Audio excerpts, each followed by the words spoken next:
ትናንት አመሻሽና በዛሬው ዕለት በአማራ ፋኖ በጎጃም በበርካታ አካባቢዎች አውደ ውጊያ አድርገን ድል ተቀዳጅተናል። በጠላት ላይ በአማራ ፋኖ ትግል ውስጥ አፋብኃ ከተመሰረተ ወይም ተመስርቷል ከተባለ ጊዜ አንስቶ በርካታ ነገሮች እየተከሰቱ ይገኛሉ። አሁን ከፍተኛ ውጊያ እያደረግን ነው። በበርካታ የአማራ ፋኖ ጎጃም ቀጠና ባለፉት 4 እና 5 ቀናት እንግዲህ በተለየ ይሄን አካባቢ አጠቃለው በሚል ከፍተኛ ቁጥር ያለው ሰራዊት ወደ አካባቢያችን ማምጣቱ የሚታወስ ነው።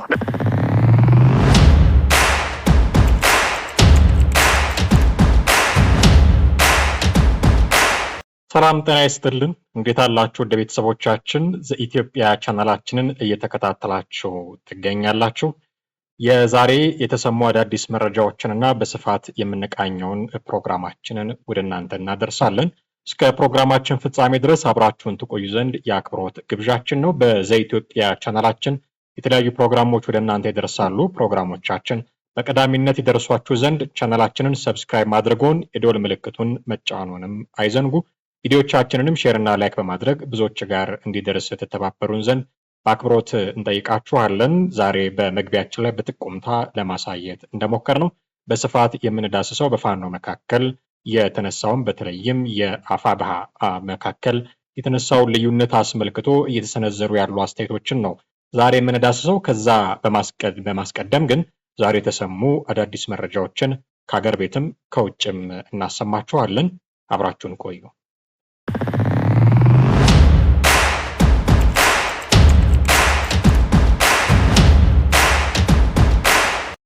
የመጀመሪያው መረጃችን የትግራይ ኃይሎች እርስ በርስ መታኮስ ጀመሩ ይለናል። ትግራይ ውስጥ 2 በተለያየ ቦታ የተከፈሉ ታጣቂዎች እንዳሉ ለብዙ ጊዜ ሲነገር ነበር። እነዚህ ታጣቂዎች ራያ ላይ እርስ በርስ መታኮስ ጀምረዋል ይለናል። ተከታትለን እንመለስ። ራሳቸውን የትግራይ መከላከያ ሰራዊት ወይንም ቲዲኤፍ እና የትግራይ ሰላም ኃይል ወይንም ቲፒኤፍ ብለው በሚጠሩት መካከል በራያ ወጅራት አካባቢ ልዩ ስሙ አልአሳ በተባለ ቦታ በዲሽቃ የተታኮሱ እንደሚገኙ መረጃዎች እያመላከቱ ነው።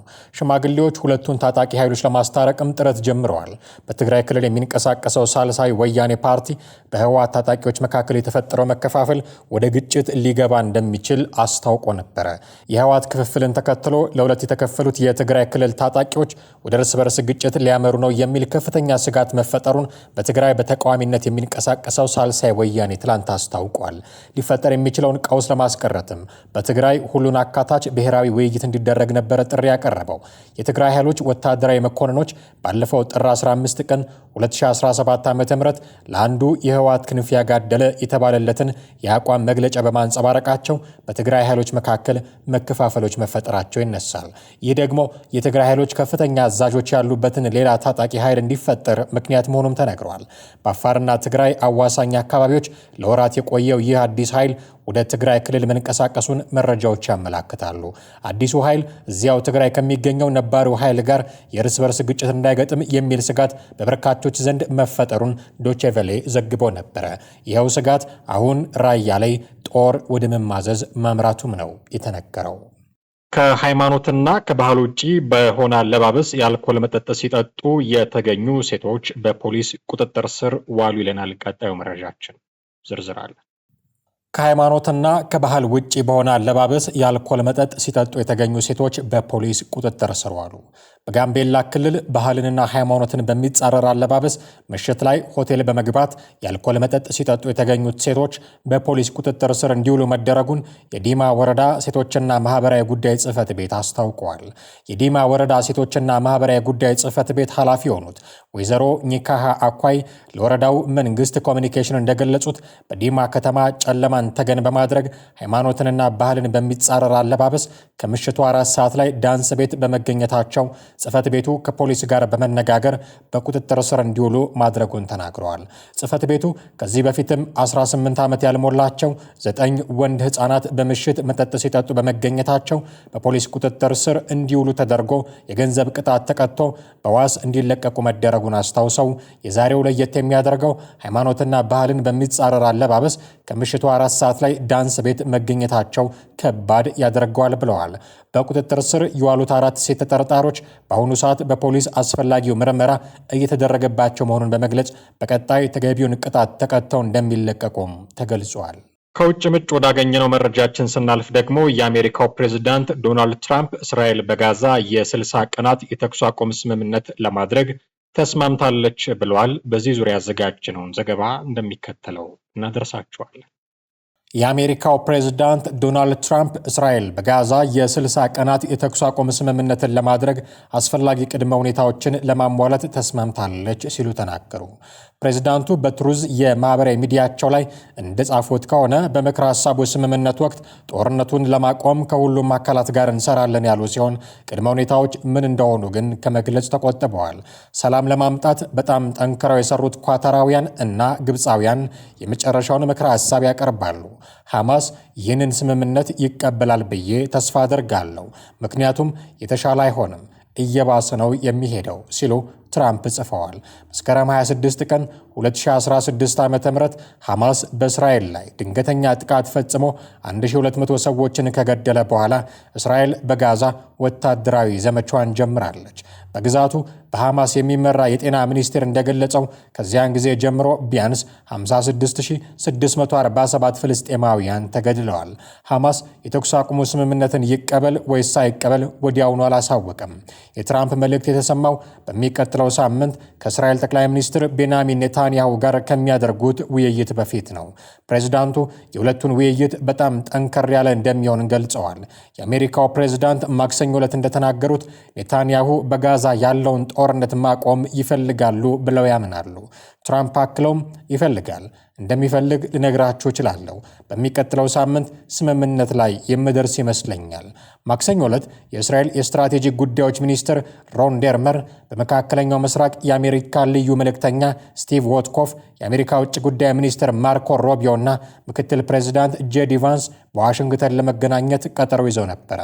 በተባበሩት መንግስታት የእስራኤል አምባሳደር ዳኒ ዳኖን እንደተናገሩት እስራኤል ፍጹም የተኩስ አቁም ስምምነት እንዲደረግ ትፈልጋለች፣ ነገር ግን ሐማስ የሚያመቻችም አልሆነም ብለዋል። በሐማስ ላይ ጫና እየፈጠርን ነው። ወደ ድርድር ጠረጴዛው ካልመጡ ታጋጆቹ ለመመለስ ያለን ብቸኛው አማራጭ ተጨማሪ ወታደራዊ ጫና መፍጠር ብቻ ነው ሲሉ ዳኖን ተናግረዋል።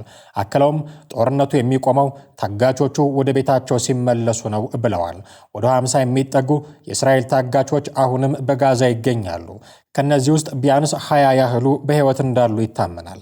ባለፈው ሳምንት አንድ ከፍተኛ የሐማስ ባለስልጣን አደራዳሪዎች በጋዛ አዲስ የተኩስ አቁምና የታጋቾችን የመልቀቅ ስምምነት እንዲደረስ ጥረታቸውን አጠናክረው መቀጠላቸውን ገልጸው ነገር ግን ከእስራኤል ጋር የሚደረግ ድርድር ቆሟል ብለው ነበረ። እስራኤል ግጭቱ ሊቆም የሚችለው ሐማስ ሙሉ በሙሉ ሲፈርስ ነው ስትል ተናግራለች።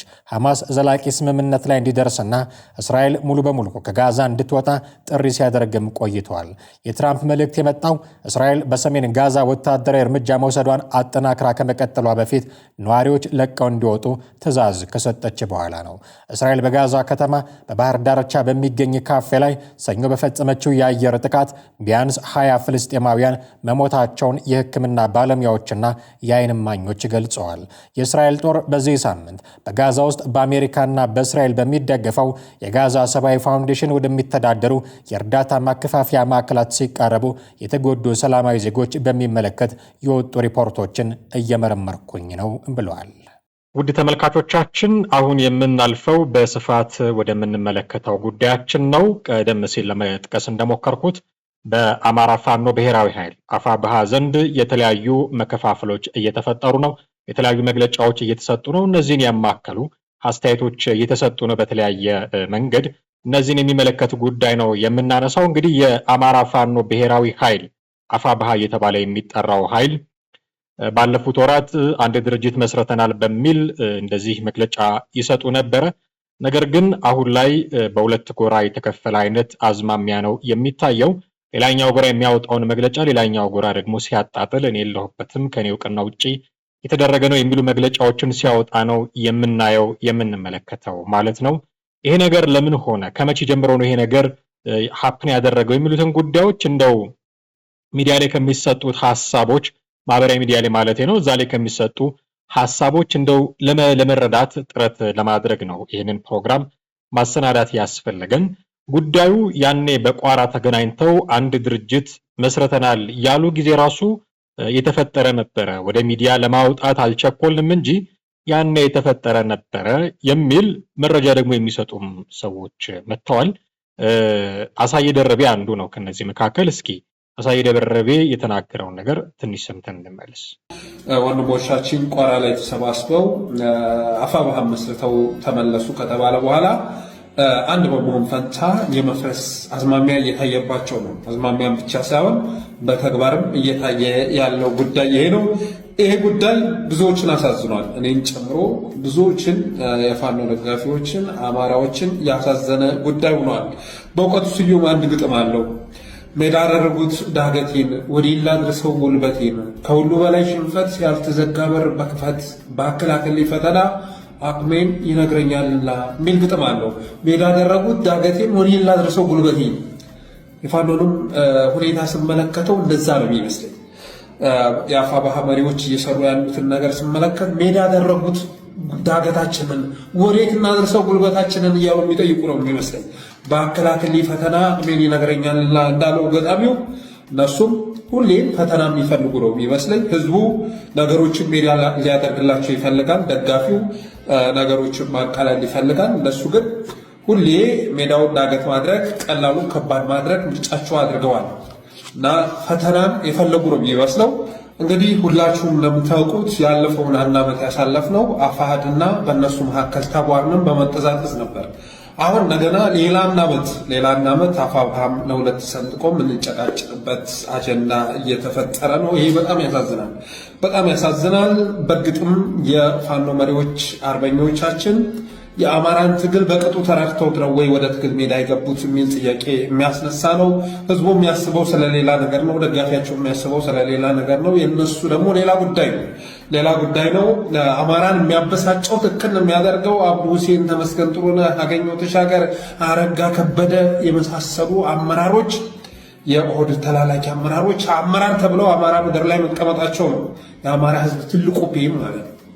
አመራሮቻችን በኩል ደግሞ ትልቁ ርዕስ የአፋብኃ ሰብሳቢ ማንሆን የሚለው ነው። ይሄ በጣም ቀላል አጀንዳ ነው። በጣም ቀላል ኢሹ ነው።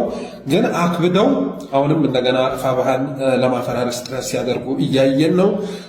በእርግጥ አፋብኃ በእኔ እምነት ያው ወደ ሚዲያ መውጣት አስፈላጊ ስላልነበር ነው እንጂ ቋራ ላይ ተገናኝተው መስማማት ባለመቻላቸው የተነሳ ሎጎ የማስተዋወቅ ስራ ላይ የተመለሱት እና በአንዳንድ ነገሮች ላይ መግባባት ላይ ደርሰው ግን የተግባቡትን ነገር ወደ ድርጅት ምስረታ ሳያራምዱት ነው የተመለሱት። ያልተመሰረተ ነገር ፈረሰ ሊባል አይችልም።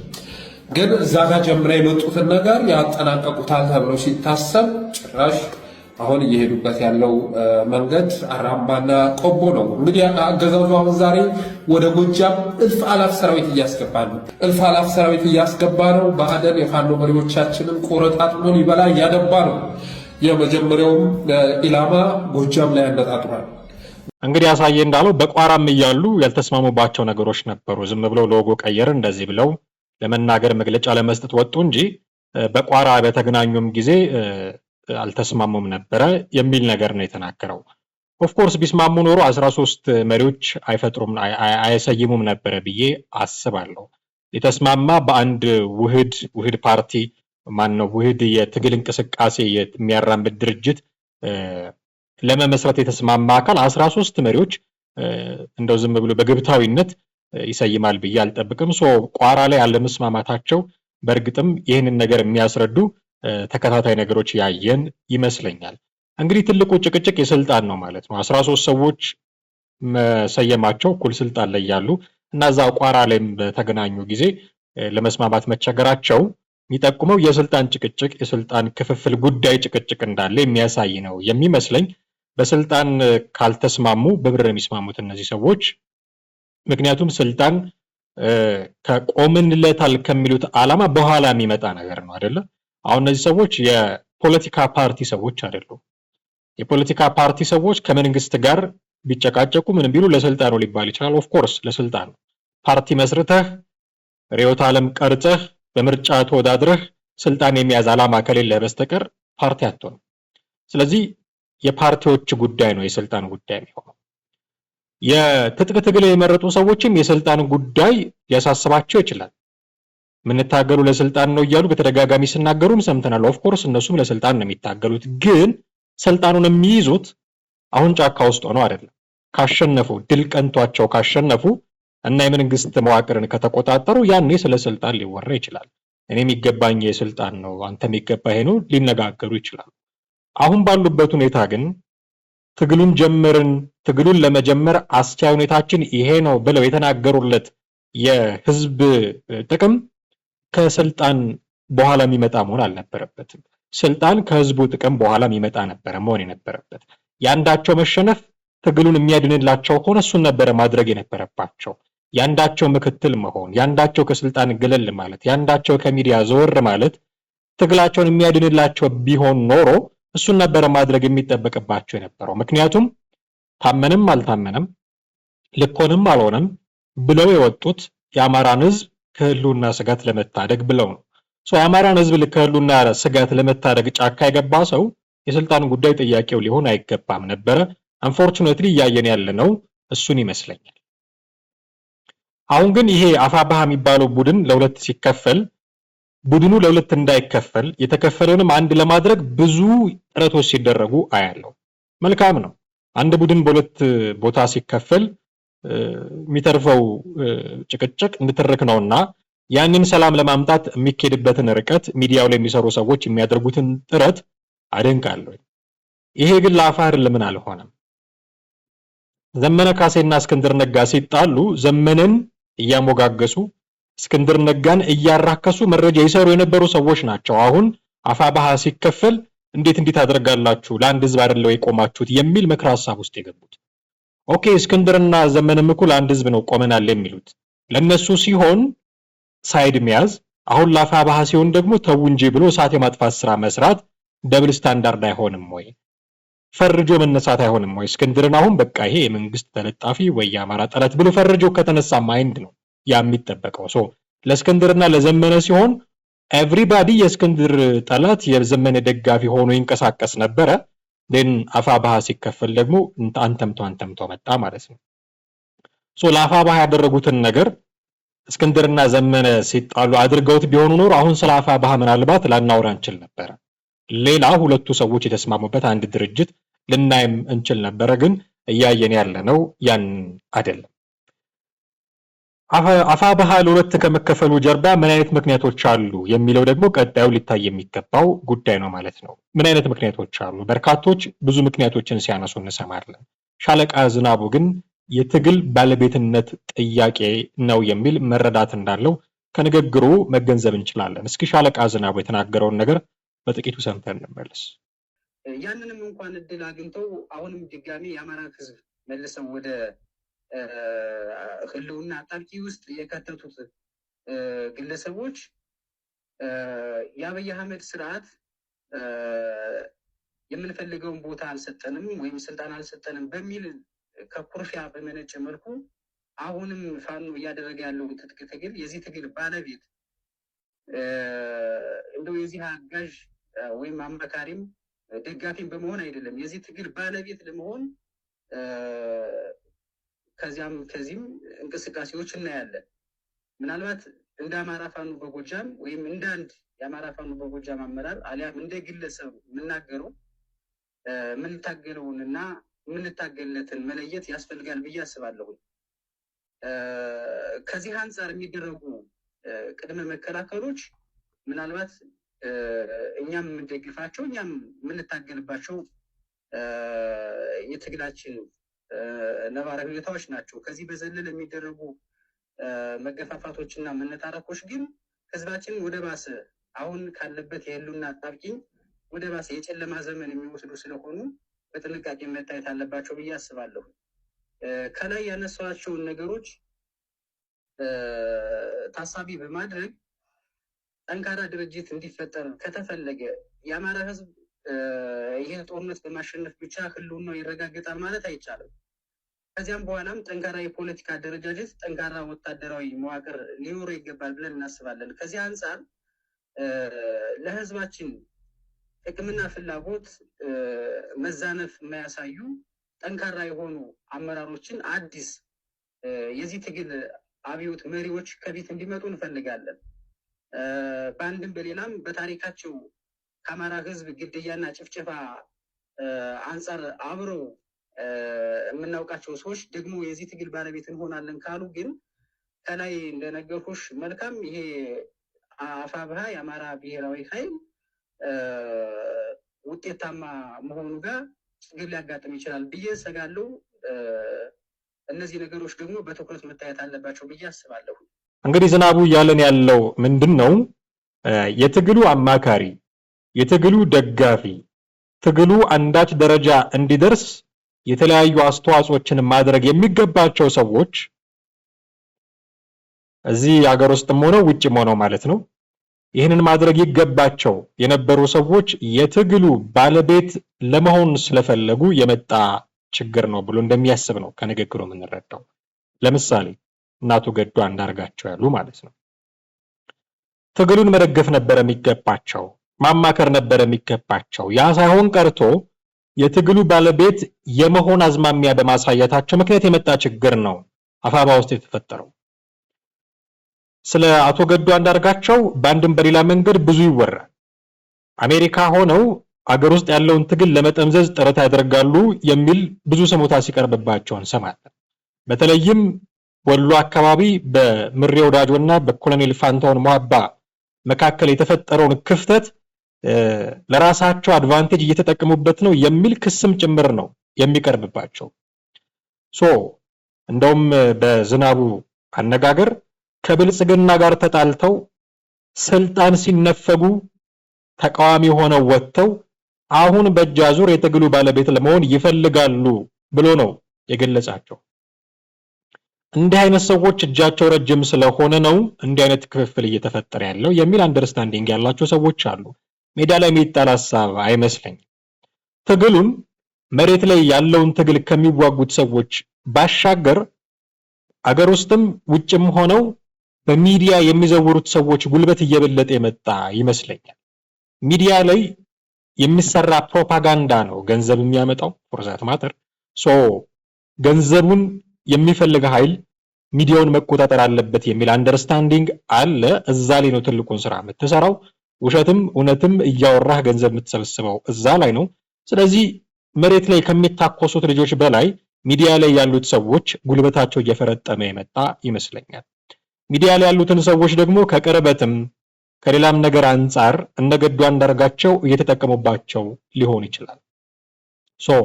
አገር ውስጥ ያለውን ጉዳይ በእጃዙር እየመሩ የትግሉ ባለቤት መሆን የሚፈልጉ ሰዎች ስላሉበት ነው አፋብኃ እንዲህ አይነት ችግሮችን እያስተናገደ ያለው የሚል አንደርስታንዲንግ ያለው ይመስለኛል። ሻለቃ ዝናቡ አሁን ትናንት የብዙዎችን ስሜት ያደፈረሰው ሂደት የመጣው ምንድነው? አፋብኃ የቀጠና ፋኖ ስያሜዎችን ለውጫለሁ፣ አብይ ኮሚቴዎችና ንዑስ ኮሚቴዎች ፈጥሬያለሁ ብሎ መግለጫ ወጣ።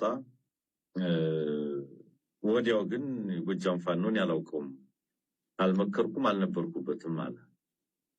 ይህንን ያለው የኮማንድ ፖስቱ አባል የሴንትራል ኮማንድ አባል አስረስ ነው ይህንን ሲል የነበሩና እኔ በአንድ በኩል ሳይወያዩ በጋራ መወያየት ሳይችሉ በጋራ ሳይወስኑ መወያየት አለመቻላቸው አንደኛው ለምን የሚል ጥያቄ የሚያስነሳብን። አንድ ድርጅት ፈጥረናል ተብሎ ትልቅ ህዝብ ትልቅ ትግል ከተጀመረ በኋላ መወያየት አለመቻል አንደኛው ችግር ነው። ሁለተኛው ችግር ተሰብስበህ ወስነህ የሌላኛውን አካል እምነትና ሐሳብ ባላካተተ ሁኔታ ውሳኔ ተደርጎ መግለጫ ሆኖ ያልተወያየ አካል መግለጫውን እንደሌሎቻችን ሚዲያ ላይ የሚሰማበት አካሄድ እኔ ጤነኛነት አይመስለኝም። ያለው ነገር በትክክል ሊፈተሽ የሚገባው ትግሉንም የማይመጥን ህዝባችን ዋጋ እየከፈለ ባለበት ወቅት የሚከፍለውን ዋጋም የሚመጥን ነው ብዬ አላስብም።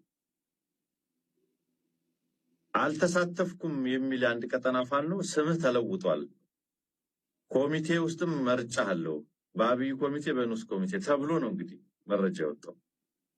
እርግጥ ነው ይሄ ቅድም የምልህ እኔ ምንድነው ቅራኔዎችን ለመፈተሽ ጥረት ሳደርግ ነበረ።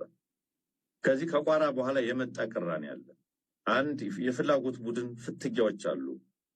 ከአመራር ምደባ ጋር የተያዘ የፍላጎት ቡድን ፍትጊያዎች ስላሉ የተደራጀ አግላይ የሆነ እንቅስቃሴ እያየን ነው የሚል ጉርምርምታ በተለያየ ጊዜ ስንሰማ ነው የነበረው።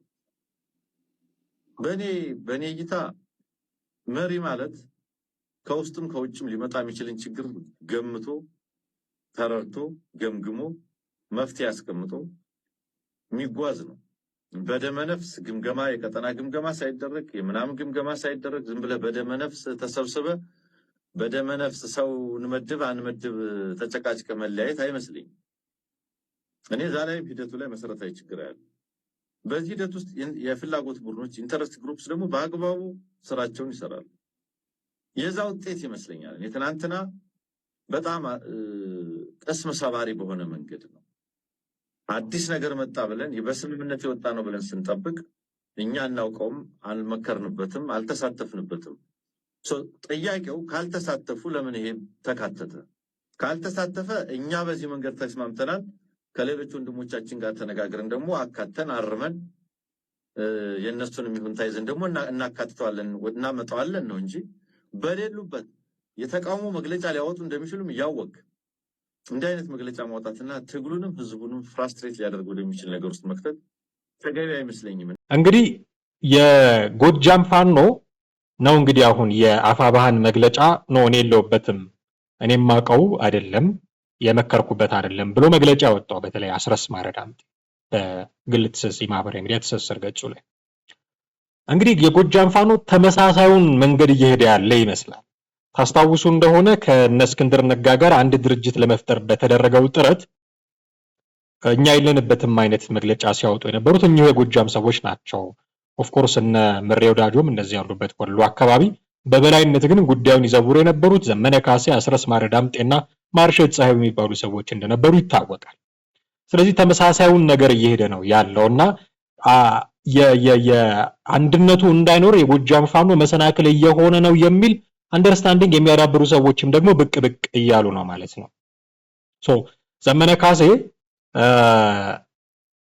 የሁሉም መሪ መሆን ይፈልጋል፣ ለንግስና የተቀባሁት እኔ ነኝ የሚል መታበያ ያለበት ሁሉም ድርጅቶች ላይ የራሱን አሻራ ማስቀመጥ የሚፈልግ ሰው ስለሆነ እንዲህ አይነት ችግሮች እየፈጠረ ያለው እሱና እሱ የሚመራው ጎጃም ፋኖ ነው የሚሉ ስሞታዎች እየቀረቡ ይገኛሉ። ይህንንም እንደው ዝም ብሎ አጣጥሎ ማለፍ የሚቻል አለመሰለኝ። ዘመነ ካሴ አይ ዶንት ኖ ዋይ ግን እሱ ተመሪ መሆን አይፈልግም፣ መምራት ብቻ ነው የሚፈልገው። ለንግስና የተቀባው ነኝ ልክ እኮ በተመሳሳይ ጠቅላይ ሚኒስትሩ ላይ ይነሳ የነበረ ትችት እኮ ጠቅላይ ሚኒስትሩ ሰባተኛው ንጉስ ነኝ እናቴ እንዲህ ብላኛለች ብለዋል እያሉ ስለ ንግስና ስለ ዋን ማን ሾው ያወራሉ ተብሎ የሚተቹት ትችት ለዘመነ ካሴ ይሰራል። የሚያወራው ሁሉ ስለ መቀባት ነው። የሚያወራው ሁሉ ስለ ንግስና ነው። የንግግሮቹን ብታዩቸው እንዲህ አድርጌ በዚህ ገብቼ በዚህ ወጥቼ አድርጎ ሰልፍ ሴንተርድ ነው ዘመነ ካሴ። በዚህ ልክ ስልጣኑን በጠቅልሎ መቆጣጠር ስለሚፈልግ ነው እያልሰመሩ ያሉት አንድ የመሆን ድርጅትን ማዕከላዊ የማድረግ ጉዳዮች እያልሰመሩ ያሉት ከዚህ የተነሳ ነው የሚሉ ደግሞ እንደዚህ አይነት ስሞታዎችም ይቀርቡበታል። አሁን እንዲህ ያሉ ስሞታዎች አፋብኃ ሁለት ተከፈለ የሚሉ ማህበራዊ ሚዲያው ላይ እንዲህ አይነት ድምጾች መበራከታቸው የፐብሊክ ሪሌሽን ስራን እንደሚያበላሽ ይታወቃል። ፋኖ አካባቢ ያለውን የፒአር ስራ እንደሚያበላሽ ይታወቃል። ይሄ እሙን ነው። ይህንን ለማስተካከል ምንድነው የተጀመረው ብለን ካልን የረሱትን የድል ዜና አሁን ማምጣት ጀመሩ። እንደምታውቁት ብዙ ጊዜ ቆየን።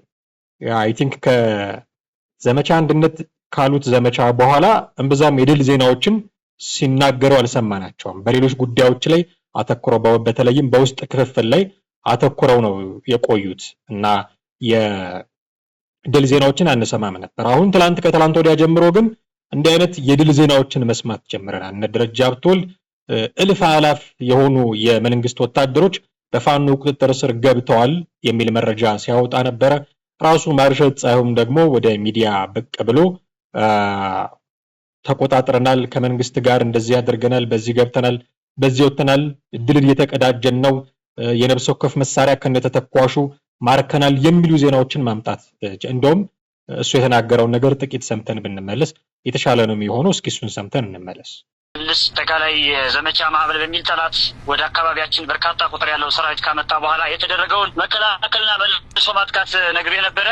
ከዚያ የቀጠለ ትናንት አመሻሽና በዛሬው ዕለት በአማራ ፋኖ በጎጃም በበርካታ አካባቢዎች አውደ ውጊያ አድርገን ድል ተቀዳጅተናል በጠላት ላይ። በዚህም እንግዲህ በሁለተኛ ክፍለ ጦር 3 ቦታዎች ላይ አውደ ውጊያ በማድረግ ከአስተሪዮ እስከ ጎንጂ ቆለላ ያለውን እንደዚሁም እስከ ሞጣ ያለውን መስመር ነጻ ማድረግ ችለናል። ዋናውን የፌዴራል አስፋልት ማለት ነው። ደጋዳሞት ገባውን ጠላት በድምሰሳ መሳሪያውን በመቀበል አካባቢውን መቆጣጠር ተችሏል። እንደዚሁም በቋሪት 2 ቦታዎች ላይ የነበረውን ጠላት በከበባ ማጥቃት እንደዚሁ መሳሪያውን መማረክ ተችሏል። በአንደኛ ክፍለ ጦር አንሙት ያዛቸው ብርጌድ በአዴት ማለት ነው በዛሬው ዕለት 200 አለቆችን ጨምሮ በርካታ ቁጥር ያለው እግረኛ ተዋጊ በመደምሰስ ነፍስ ወከፍ መሳሪያውን ከነተተኳሹ መማረክ ችለናል። በአጠቃላይ አውደ ውጊያው ተጠናክሮ ቀጥሏል። ህዝብ ማወያየትንም እንደዚሁ ተጠናክሮ ቀጥሏል። በየአካባቢው ጎጃም ውስጥ በበርካታ ወረዳዎች የድርጅታችን ከፍተኛ አመራሮችና የክፍለ ጦር አመራሮች በሚያደርጉት የስምሪት ጉዞ ውስጥ ህዝብ እያወያዩ ጠላትን ለመደምሰስ እስከ መጨረሻ ድረስ ህዝባችን በጽናት እንደሚታገልና እንደሚቆም ያረጋገጥንበትን ህዝባዊ መድረክ በ5 በ6 አካባቢ ወረዳዎችና ቦታዎች ላይ ያረጋግጠናል። ከዚህ በተጨማሪ በአማራ ፋኖ በጎጃም 8ኛ በላይ ዘለቀ ክፍለ ጦር የሽፈራው ገርባው ብርጌድ ለወራት የሰለጠኑ ብቁ የፋኖ አባላትን በዛሬው ዕለት አስመርቋል። ጠቅለል ታደርግልህ በብዙ ቁጥር የገባውን ጠላት ከመደምሰስና መሳሪያውን ከመቀበል ባለፈ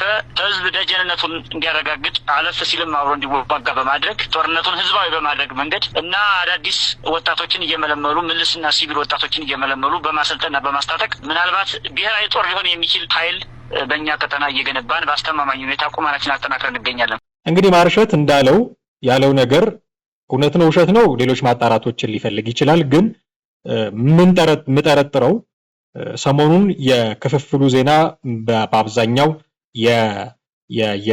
የዲስኮርሱን ገበያ እየተቆጣጠረው ስለመጣ በዚህ ካውንተር መስራት ያስፈልጋቸው ይመስለኛል።